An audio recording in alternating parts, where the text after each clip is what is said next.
les Bouddhas, Dharma et Sangha, jusqu'à l'éveil, j'entre en refuge par ma pratique des 6 vertus que je m'éveille pour tous les vivants.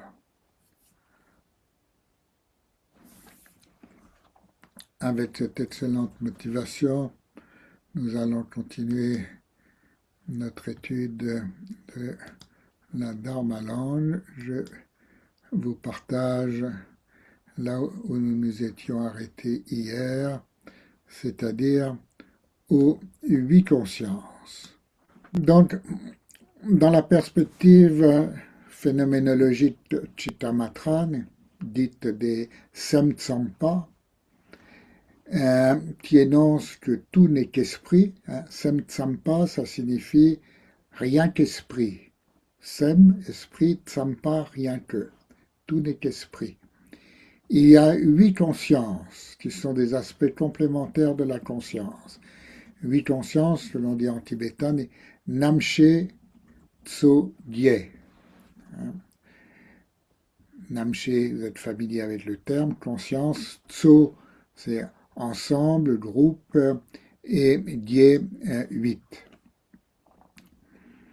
On remarquera, pour commencer, que les Chittamatrines, qui suivent cette perspective Chittamatra, sont aussi des Vijnanavadin, c'est-à-dire ceux qui suivent la voie de la conscience, ou encore des Yogacharin, qui suivent la voie du yoga, dans ces perspectives phénoménologiques des pratiquants du yoga, dans leur approche spirituelle de la conscience.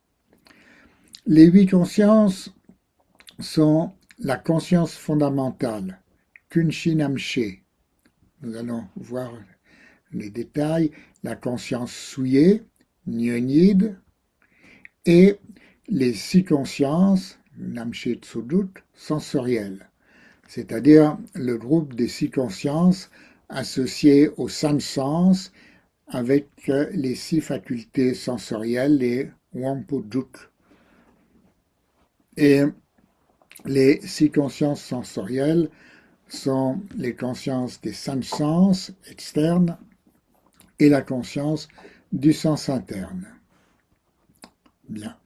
Alors, la conscience fondamentale, Kunshi Namshe. La 8e conscience est la conscience fondamentale, que l'on dit Alaya Vijnana en sanskrit, Kunshi Namshe en tibétain.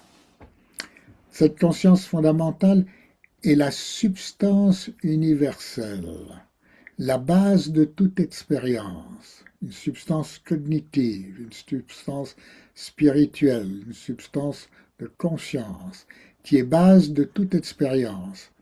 Elle est le substrat et le domaine en lequel se manifestent toutes les expériences conscientes. Pour le vocabulaire, kun signifie tout, shi, base, namshe, conscience, donc très littéralement, la conscience base de tout, ou conscience fondamentale, qui est un fond omniprésent. La 7e conscience est la conscience souillée. Elle se nomme la conscience perturbée ou le mental perturbé ou perturbateur. C'est une conscience mentale perturbatrice. Nyöniyid, mental troublé, conscience perturbatrice, le mental qui trouble, le perturbateur, et la conscience du moi, du soi, de l'ego. C'est l'ego qui est le perturbateur et le faiseur de troubles, qui induit la conscience individuelle et se superpose aux 6 consciences sensorielles. On remarquera que Nyön est la même syllabe que dans Nyön Monpa, qui a le sens, Nyön Monpa, nous l'avons déjà vu, de passion, d'émotion perturbatrice, et Nyön est particulièrement perturbé, troublé, perturbant, troublant. Yid, le mental, manas en sanskrit. Ensuite, nous avons les 6 consciences, à commencer par la conscience mentale Yid Dinamché, la conscience mentale ou conscience du mental. Yid, le mental, dit une particule connective, génitif, et Namché, conscience.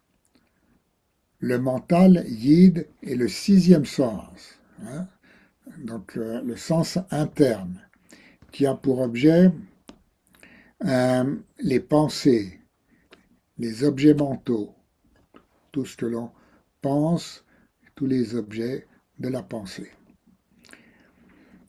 C'est la faculté de connaissance des objets mentaux, le sens interne, de même que l'œil est le support de la conscience visuelle.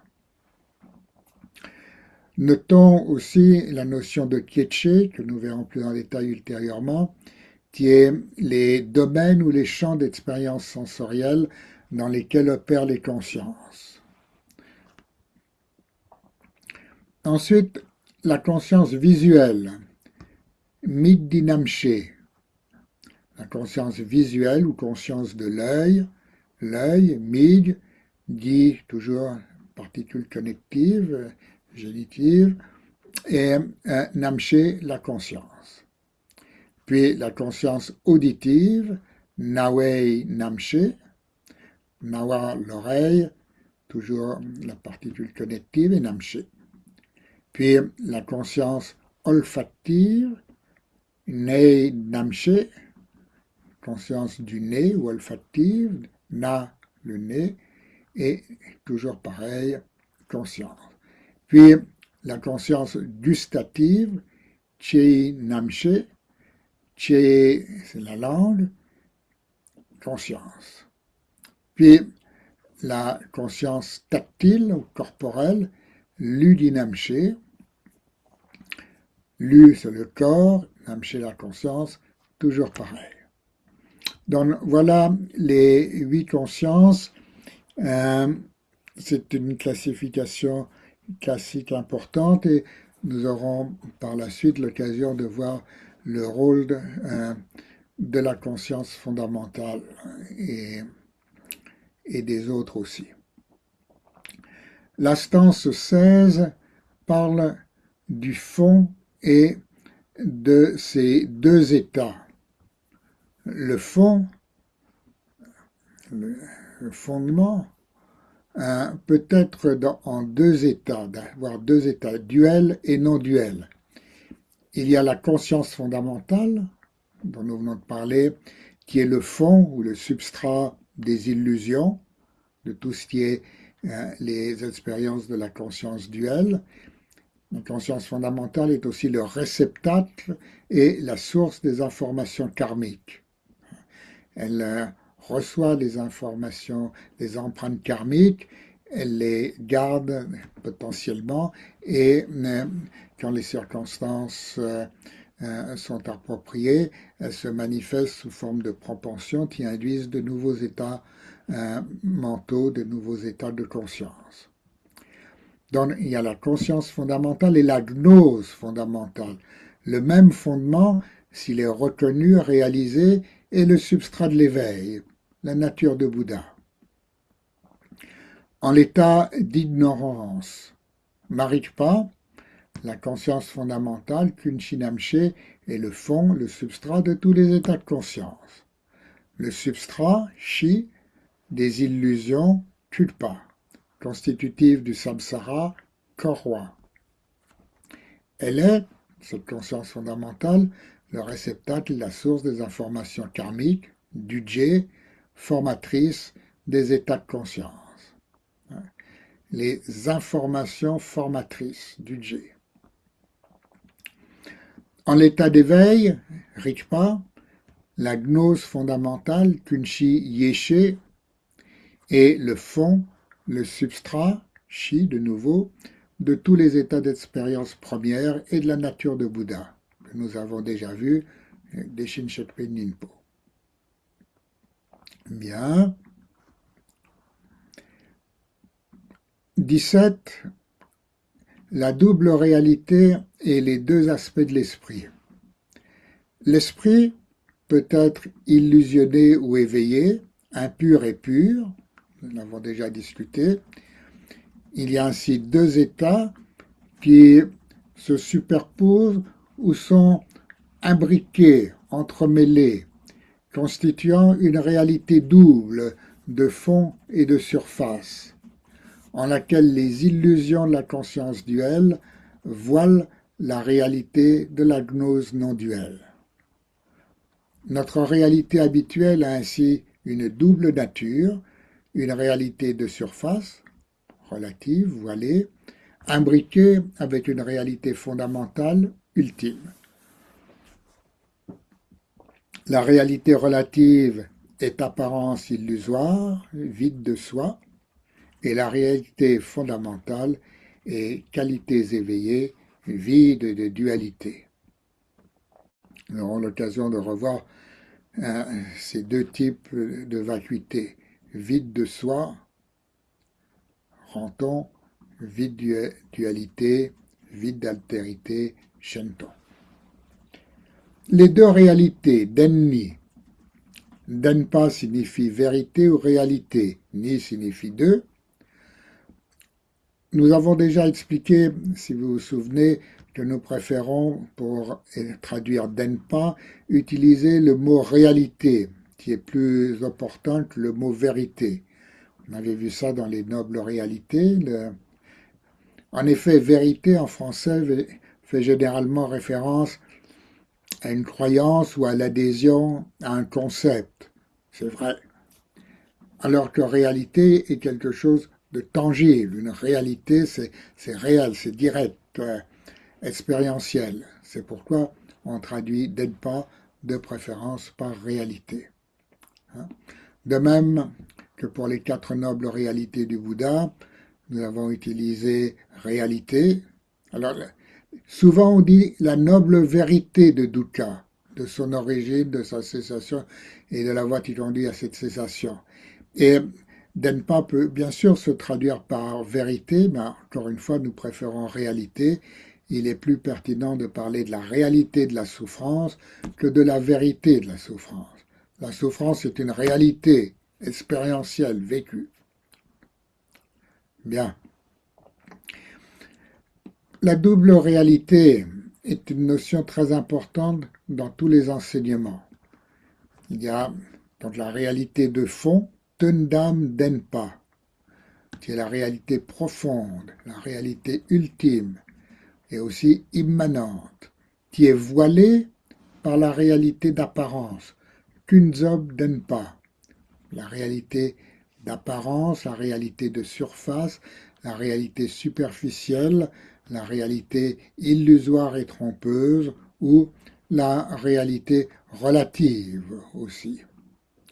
Alors, vous voyez, il y a beaucoup de termes, et tous ces termes se réfèrent à un même terme tibétain. Donc, nous allons voir comment il s'explique en détail. Les deux niveaux de réalité sont imbriqués et ils constituent ensemble la double réalité ou les deux réalités. La réalité fondamentale, ultime, profonde, définitive, Tundam Denpa, voilà, et la réalité relative, d'apparence superficielle, Kunzob Denpa. Et cette réalité relative est superficielle et fictive. Kunzob est un terme qui a le sens de déguiser ou de travesti. Donc, la réalité relative est littéralement la réalité en laquelle tout est travesti. Hein? Il y a une déguisé, travesti, et par là même fictif, masqué, voilé. La réalité d'apparence, la réalité habituelle, est un déguisement, en quelque sorte, de la réalité fondamentale. C'est la réalité fondamentale déformée par les projections que l'on y surimpose, superpose. On travestit la réalité fondamentale en la recouvrant de noms et de formes conventionnelles. Et on peut aussi ainsi parler d'une réalité conventionnelle. Ces noms permettent d'interpréter la réalité fondamentale, certes, mais en même temps, ils la masquent, la voilent et la travestissent, la déforment et en donnent une représentation qui n'est pas la réalité authentique. La double réalité, réalité-illusion. Denni, double réalité. Alors encore, on se répète, Tundam Denpa, la réalité ultime est masquée, travestie, déformée par la réalité relative, qui est une interprétation de la réalité profonde. Dans la métaphore classique de la carte et du terrain, la réalité relative est comme un calque posé sur la réalité profonde. Mais la double réalité est subtile. Et l'interprétation de la carte et du terrain, toute juste qu'elle soit, est très sommaire et réductrice. Et la réalité profonde, bien que masquée et travestie, transparaît toujours. Il y a un mélange. Elle est interprétée, déformée par le niveau relatif, mais toujours plus ou moins présent, plus ou moins voilée. C'est ce que l'on nomme la double réalité de Namché sur fond de Yéché, de conscience sur fond de gnose. Alors, il y a dans la grande littérature de la Prajnaparamita, de la perfection d'intelligence, de nombreux exemples d'illusions qui illustrent la réalité d'apparence ainsi que son caractère relatif et trompeur. Le plus célèbre de ces exemples d'illusion est celui du rêve. Mais il y en a 8, les 8 exemples d'illusion. Alors déjà, il y a l'illusion confusion, où dans les textes de la Prajnaparamita, on utilise l'illusion, il y en a 8 ou 12 exemples, et l'on dit que la réalité ultime est dépourvue d'illusion. Tundam Denpa, Tulpa Mepa. Tulpa et l'illusion. On peut mettre aussi confusion, mais confusion, c'est peut-être pas vraiment très nécessaire. Et la réalité conventionnelle et la réalité illusoire relative, Tulpei Denpa. Réalité illusoire. Tundam, réalité ultime. Tulpei Denpa, réalité illusoire. Hein? Je vous rappelle, on fait du tibétain. Alors, je sais pas. Alors, il y a l'enseignement, et il y a le cours de tibétain que fait la Malundrup. Et après le cours de tibétain, il y a le Dharmaland. Et après, on peut étudier tous les textes de pratique du recueil source que vous allez avoir prochainement dans sa dernière édition. Alors, les apparences illusoires, Tul-non, et un condensé de Tupe Nonwa. Nonwa, ce sont les apparences, Tupa illusoire. Tupe Nonwa, apparence illusoire. Alors, les 8 exemples, semblables au rêve, dont la réalité est semblable à un rêve. Milam tapu. Milam, c'est le rêve, tapu signifie comme. Ou comme un écho pour le son, comme un mirage. Alors, l'écho, c'est Jacha Tapu. Le mirage, c'est Midyu Tapu. Ou comme une hallucination, Mior Tapu. Ou Mitul Tapu. Mior, image, réflexion, petite hallucination, Mitul. Mitul, oui, hallucination, magie. Semblable à une ville fantôme, la ville des Gandharvas, les mangeurs d'odeurs, les esprits dans l'état intermédiaire du devenir. Jontier, une ville. Semblable à un arc-en-ciel, apparent et pourtant vide. Jatsun. Semblable au reflet de la lune sur l'eau. Chudatapu, semblable à une lune d'eau. O Chu Dawa lune. semblable à une illusion. Dyuma tapu. Dyuma, c'est l'illusion magique. Dyuma est le mot aussi qui se dit en sanskrit maya, hein, qui est une illusion magique. Maya est un terme très, très riche, qui est l'illusion de la réalité et la réalité de l'illusion. C'est comme ça que Niduma a écrit un grand traité qui s'appelle La Voie de Maya, le Dyumalamrim. Hein, tous ces exemples méritent d'être considérés attentivement dans la mesure où ils donnent des éclairages obliques, complémentaires et même parfois contradictoires. Ils se complètent pour donner différentes perspectives sur le sujet. Alors, il y a aussi, là c'est une incise, une note sur les 4 temps. Il y a les 3 temps habituels, duels. Peut-être que habituel ici aurait suffi, mais le passé, data, le présent, data, c'est même datawa pour le présent, et l'avenir, maompa, à venir, pas encore venu.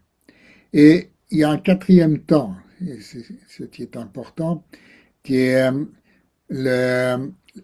l'alpha pur 4e, libre des 3 autres. Kada, Shicha, Sumjal. Le 4e temps alpha pur, libre des 3 autres, passé, présent, avenir. Alors, Kada, on a déjà vu, alpha pur. Le temps de la pureté adamantine, c'est le temps de l'atemporalité éternelle. Shicha, c'est-à-dire 4e, Sumjal, libre des 3. Le 4e temps est un non-temps, atemporel. C'est l'éternité qui n'est pas le temps infini, mais un non-temps. Tout comme l'immensité n'est pas l'espace infini, mais un non-espace, ou l'espace sans centre ni périphérie, qui transcende tous les repères, qui sont ceux qui définissent d'ordinaire l'espace tridimensionnel. De même, pour le temps, l'éternité transcende les repères qui définissent habituellement le temps, présent, passé, avenir. Et comme je vous ai déjà dit, l'immensité est à l'espace ce que l'éternité est au temps.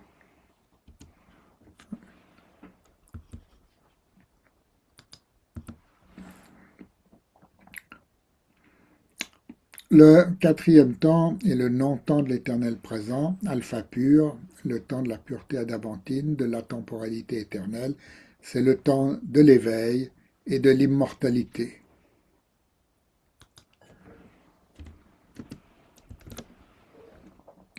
Petite synthèse, l'interpénétration, le recouvrement ou l'imbrication des 2 niveaux de réalité est un paradigme très important pour bien comprendre l'expérience consciente que nous vivons. La réalité ultime, on se répète encore, Gundam Denpa est masqué, déformé, travesti par la réalité de surface, Kunzom Denpa est une interprétation, une représentation de la réalité profonde. Cette réalité relative est comme un calque représentant le terrain en lui surimposant des concepts de forme et de nom. Mais la double réalité est telle que la réalité profonde transparaît dans celle de surface et ainsi les 2 niveaux de réalité sont imbriqués. C'est l'expérience consciente, Namché, sur fond d'expérience première. Et nous verrons que tout ce qui procède de Namché, de la dualité, est problématique, duel et conflictuel, et que tout ce qui procède de Yéché est positif et vertueux. Toute vertu, fondamentalement, procède de Yéché et toute passion aussi procède de Namché. C'est comme ça que nous verrons. Il est quelle heure? On va peut-être s'arrêter là, hein, parce que ça fait si vous étudiez un petit peu, ça fait déjà beaucoup. Et nous verrons euh, demain comment la conscience est voile, la conscience ignorance. C'est une parole célèbre de l'omniscient Dolpopa. La conscience, c'est l'ignorance. Et s'il y a des questions sur ce que nous venons de voir, alors je parle surtout pour le vocabulaire. Frédéric, s'il vous plaît. Lorsque vous avez abordé les quatre temps duels, vous avez mis habituel. Et en fait, j'ai tendance à faire un amalgame avec habituel et ordinaire, alors que ça n'a rien à voir, parce que habituel, vous l'exprimez comme étant duel, et ordinaire étant un esprit qui n'a pas de superfétation. Enfin, j'avais cru comprendre Oui, ça. oui, il y a une difficulté terminologique, effectivement, parce que en français, en français courant, habituel, ordinaire peuvent être compris comme étant des synonymes, hein. Mais tel que nous l'utilisons, effectivement, ordinaire a un sens particulier, qui est celui de ce qui est dans l'ordre premier et primordial. Et le Tamel Dishepal, qu'on traduit par la connaissance ordinaire ou l'esprit ordinaire, c'est la connaissance et l'esprit de l'ordre premier, c'est Yeshe, hein, c'est quelque chose de particulier. Et pour essayer de ne pas mélanger, de ne pas créer la confusion, nous évitons d'utiliser ordinaire autrement que dans ce sens profond et particulier. Et d'une façon courante, nous utilisons habituel, voilà, commun, habituel. Oui. Habituel, duel, Mm. conflictuel. Stéphane, s'il vous plaît. Ma question repose sur la particule connective. Est-ce que vous pourriez me rappeler, nous rappeler la définition de particule connective, s'il vous plaît, dans les huit consciences? Ça n'est pas spécifique aux huit consciences, c'est une question de grammaire tibétaine. La grammaire tibétaine fonctionne avec des particules qui ont une fonction suivant les circonstances, connective, locative. Ici, la particule connective, qui est le di, et avec quelques petites variantes orthographiques suivant des accords, euh, comme son nom l'indique, connecte. Le chat du voisin, kimchi shimi, ça connecte le chat et le voisin. Alors, il y a différentes formes de connexion, mais on appelle en tibétain, on dit que c'est un jalja. Littéralement, c'est un son, une particule qui connecte.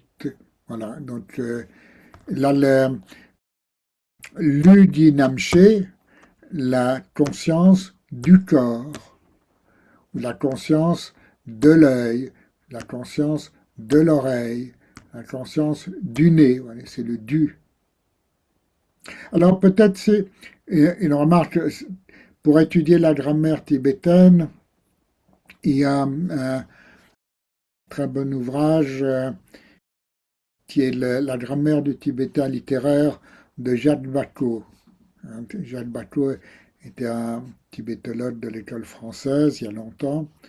Et il y a beaucoup de livres, de manuels, etc. Mais Jacques Bacot a fait un traité qui a essayé de faire suivant les, euh, les paradigmes de la grammaire tibétaine originelle.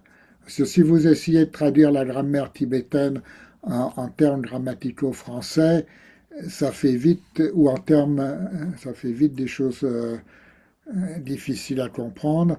Et puis encore, si vous utilisez des terminologies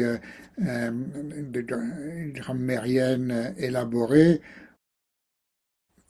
alors que c'est relativement simple, mais il y a une intelligence particulière, vous voyez, comme celle des deux voix que nous avons discuté hier, ou ces particules connectives, locatives. Alors, particules connectives, ça peut se dire un génitif.